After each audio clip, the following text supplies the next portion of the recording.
You can see here on the screen, there are two planets, two circles. One is red and one is blue. Now, although you might be thinking that both of them are the same size, one of these planets is actually slightly larger than the other. Now, people sitting at the back actually have an advantage to this. I want you all to just stare at this picture for a few seconds. Just make up your mind which one you think is bigger. Now, those of you who think the red one is bigger, raise your hands. Okay, a few. Hands down. Those of you who think the blue one is bigger, please raise your hands. Okay, majority blue. Okay, hands down. And the correct answer is, did anybody not raise their hands at all? Well, that person is the winner, basically, because both of them are actually the same size. Now, I'll tell you why I did this thought experiment. It's to show you guys a few different things about our human nature and how we think and perceive things. Instinctively, the moment you saw these pictures, you knew instinctively that they are both equal. But all you needed was one person standing on stage holding a mic to throw you off slightly. Now, what does this show about us?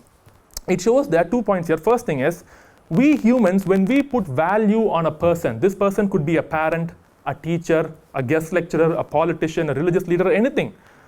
We tend to blindly believe what they say. The moment we give a person a certain value, we just assume, whatever they say must be true. You gave me the value today as a guest lecturer. So you believe the moment he says one is bigger, he must not be lying. But all it took was one small lie to put you off. And notice this, when you say a lie, you can't just simply make a lie. You have to add detail. See, imagine suppose you want to bunk school, not that I'm asking you to do so. When you go to your parents, you will not be like, Mom, I'm feeling very sick today. You'll be like, Mom, I'm not feeling well. I can't go to school. Why? Because you have to add that extra detail to make it seem. So I told, people in the back have an advantage. So you guys thought you had an advantage. You had no advantage in this. Everybody is same. So when someone lies, they have to throw a little extra detail. I'm not teaching you how to lie. The point of this is that whatever somebody says to you, inclusive of everything I'm going to be speaking on stage today, must always be questioned. Never take anything blindly. Please be aware that there are two kinds of people. Those who intentionally misrepresent things to you and people who unintentionally speak wrong things to you. Now, this is a simple lie. If you all believe that the red circle or blue circle, which one was bigger, doesn't harm anybody, right? But what if I changed it now to this picture? So this picture now will open our eyes to something very important in life. When we hold a particular concept in our mind and we act upon that concept, it is what we call as a belief. Now, when we pass this belief from generation to generation, it becomes what we call as tradition. Now, when tradition is then followed by everyone around us in society, that becomes what we know as culture. Now, what exactly is culture then? Culture basically means it's one person or few people's beliefs that are passed down to everybody and has then been agreed to be true because no one dared to question it. Understand, just like how I told, people could be intentionally or unintentionally wrong. Please keep in mind always, just because something is a part of our tradition, a part of our culture, a part of our belief, doesn't necessarily mean that it has to be correct. Because look at this. What if we were all, we are born in a society and in a world where this gender is thought to be as superior to that gender, right? In fact, women had to struggle for centuries to get the right to study, the right to vote, the right to work, just basic rights. It's because all it took, because when a child is born, that child is not born thinking, I'm a man, I'm better. No. You have to put this into the child's mind. It could be through direct message or through small thing the child grows up seeing. That is how discrimination grows. All it takes is one lie, and keep one thing in mind.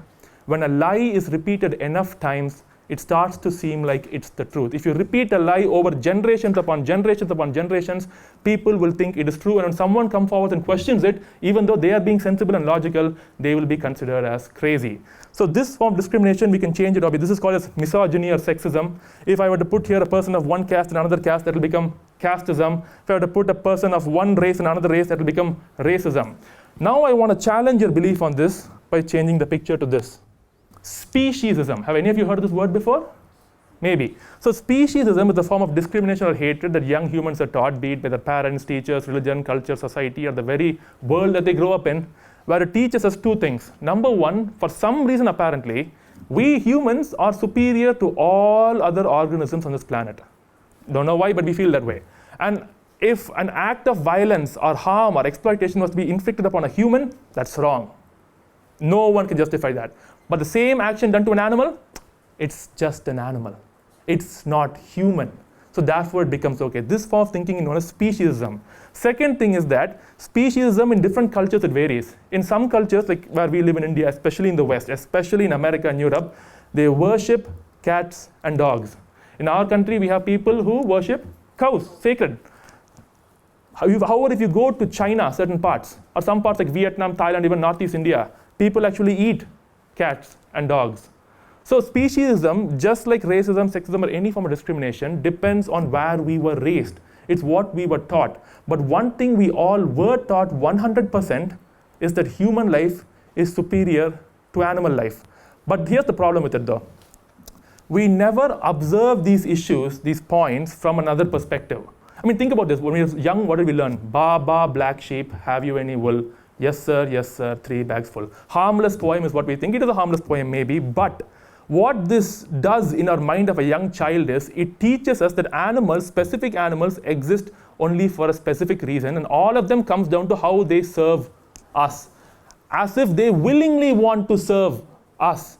We ask the sheep, do you have any wool? Yes, sir, 3 bags wool. 3 bags full. I can assure you right now, no sheep on earth is saying, I have 3 bags of wool for you, take my wool. Doesn't happen. Similarly, what do we thought? Cows give us milk. But think for a moment, does any cow on earth give us milk, or do we take their milk?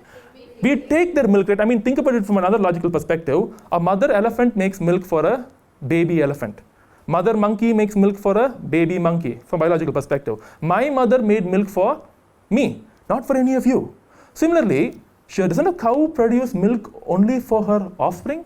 Doesn't every female mammal lactate only after giving birth to feed her, nourish her offspring, because that offspring does not have teeth?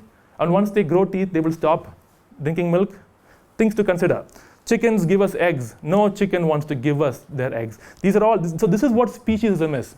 It puts this thought in our brain, and we never stop for a moment to question these things. And that's exactly what I want all of you to do today. My point here is to make people think in a way they have never considered or they have never thought before.